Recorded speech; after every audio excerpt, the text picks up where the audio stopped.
Assalamualaikum warahmatullahi wabarakatuh. Kami dari kelompok 7 kelas 28 pengantar rekayasa dan desain akan mempresentasikan tugas besar kelompok kami mengenai desain rancangan drainase dengan konsep infrastruktur hijau. Kelompok kami terdiri dari 8 dan berikut anggotanya. Latar belakang desain sistem yang kami rancang bermulai dari kasus permasalahan banjir di Perumahan Tambarrejo Indah, Kecamatan Waru, Kabupaten Sidoarjo, Jawa Timur. Oleh karena itu, diperlukan inovasi yang dapat menjawab persoalan tersebut.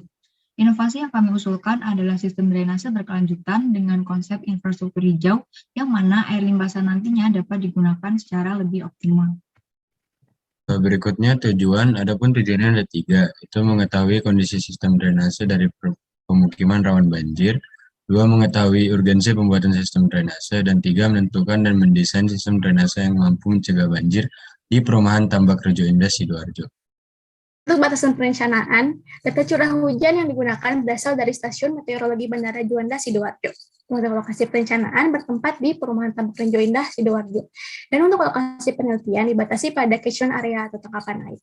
Untuk pola analisis terdiri atas analisis hidrologi dan analisis hidrolika. Untuk RAB didasarkan pada perkiraan secara umum, dan kami tidak melakukan peninjauan terhadap penyaluran air yang bersumber dari kompetensi menuju saluran rumah tangga. Untuk lokasi perencanaan, bertempat di Perumahan Tambakrejo Indah, Waru, Sidoarjo. Di kiri ada citra satelit, dan di kanan ada lokasi spesifik yang di mana sistem kami akan dibuat, yaitu di Jalan Raya Nilan. Kemudian metodologi pengerjaan. Pengerjaan dimulai dengan pengambilan topik permasalahan lingkungan yang ingin ditinjau. Kemudian dilakukan pengambilan latar belakang permasalahan, dilanjutkan dengan penentuan batasan ruang lingkup yang ditinjau. Setelah itu, melakukan analisis kebutuhan drainase, kemudian dilakukan penetapan kriteria drainase yang sesuai, dan dilanjutkan dengan pemilihan jenis drainase dan layout drainase.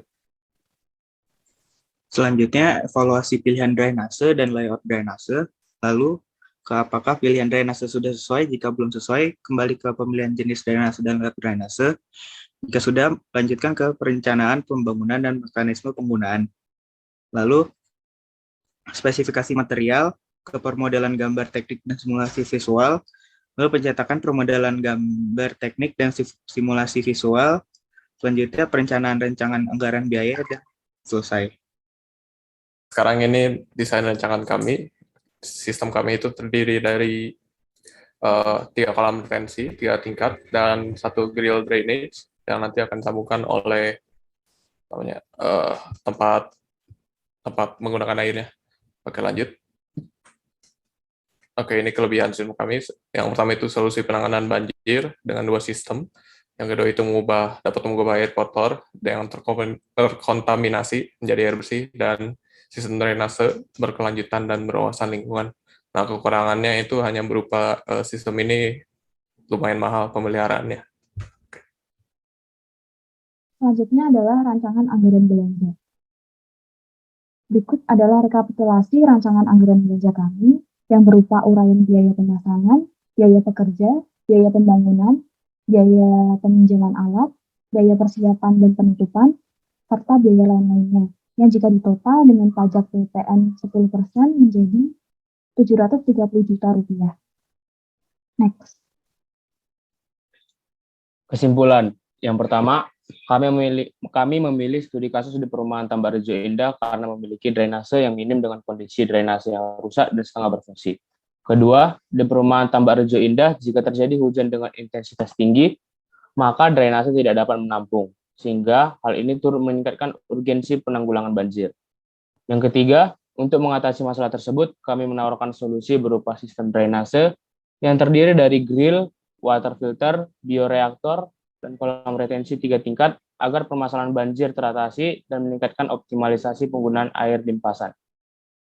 Berikutnya, untuk spesifikasi alat bahan dan komponen sistem serta mekanisme sistem akan dijelaskan pada video animasi berikut.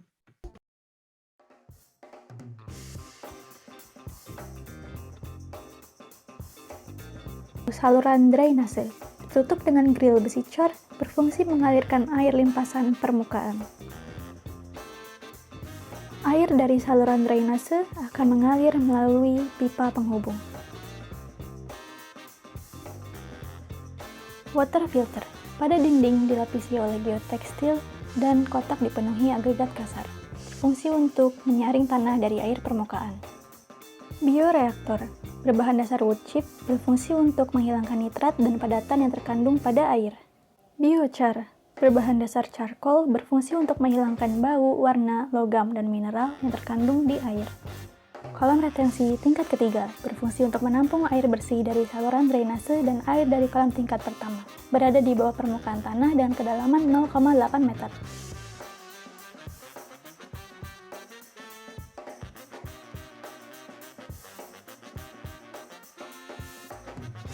Kolam retensi tingkat pertama berfungsi untuk menampung air hujan, memiliki kedalaman 1,25 meter, setengah dari kedalaman berada di atas permukaan tanah.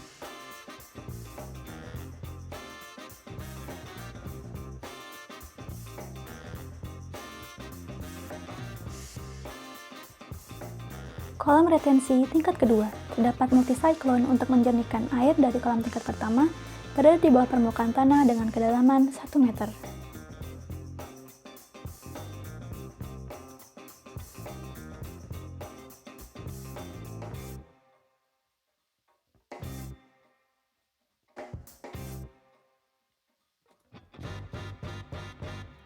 Pompa air berfungsi untuk memompa air bersih dari kolam tingkat ketiga menuju keran.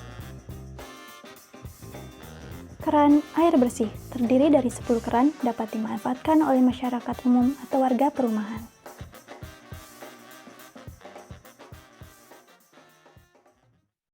Sekian presentasi dari kelompok kami. Mohon maaf apabila ada banyak kesalahan. Terima kasih atas perhatiannya. Wassalamualaikum warahmatullahi wabarakatuh.